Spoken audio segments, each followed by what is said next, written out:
The first thing you need to decide when you go to solder up the piezo disc to make a contact mic is what are you going to plug it into.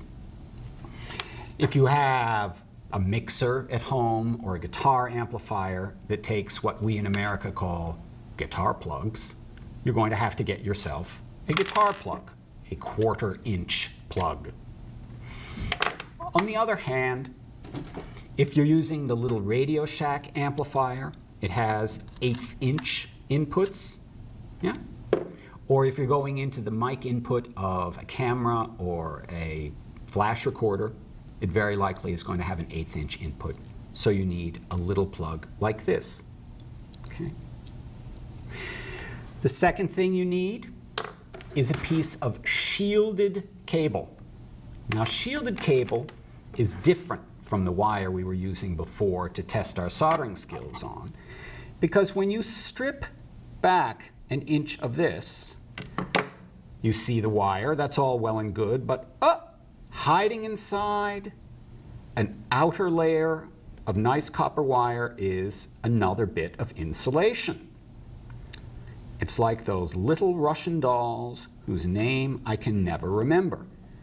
When we pull that back, we can now strip the inner part, and this is where the dolls end. And now we have a second conductor. So this wire has 2 conductors to it, like speaker cable, except that one is inside the other. Shielded cable is used to make audio connections because this wrapping of one layer around the other enables us to keep down the amount of hum that a cable picks up if it runs over a considerable distance. So we take this cable, having stripped it, and tin it.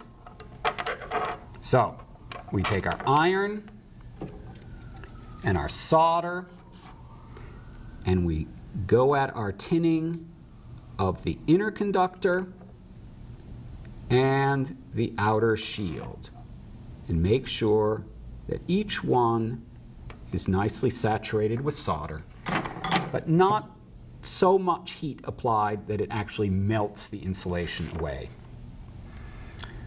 Then what we need to do is disconnect the piezo disc from our little clip leads and make a mechanical connection onto our shielded cable.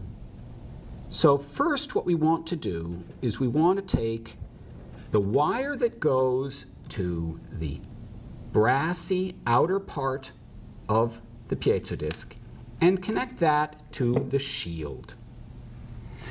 So we wrap it around so there's some mechanical strength, and then we solder it. We wait for it to cool, and then we take the wire that goes to the center part of the piezo disc. We wrap it around the inner conductor of the shielded cable, and we solder it. Now, at the other end of the cable, we need to solder our plug. Mini plug, maxi plug, your choice.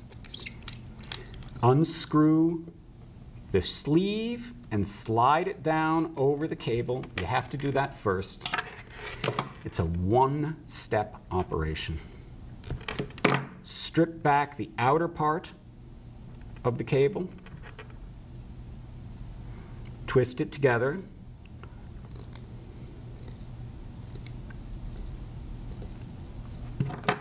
Strip the inner part. Tin them.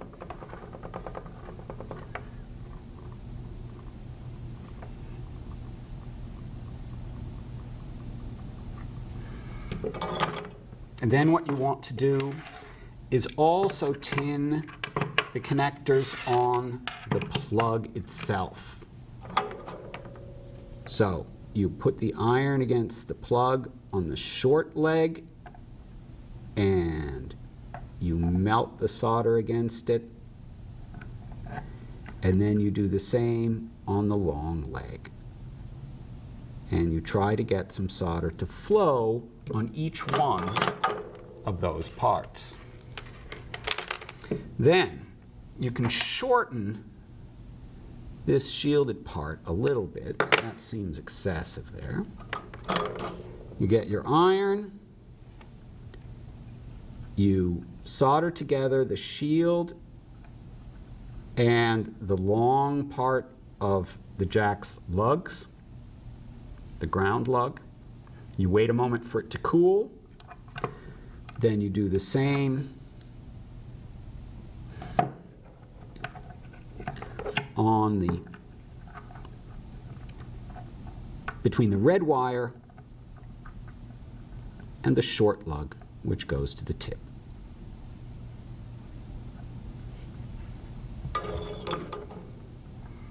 By the way, it's going to be really hot to touch.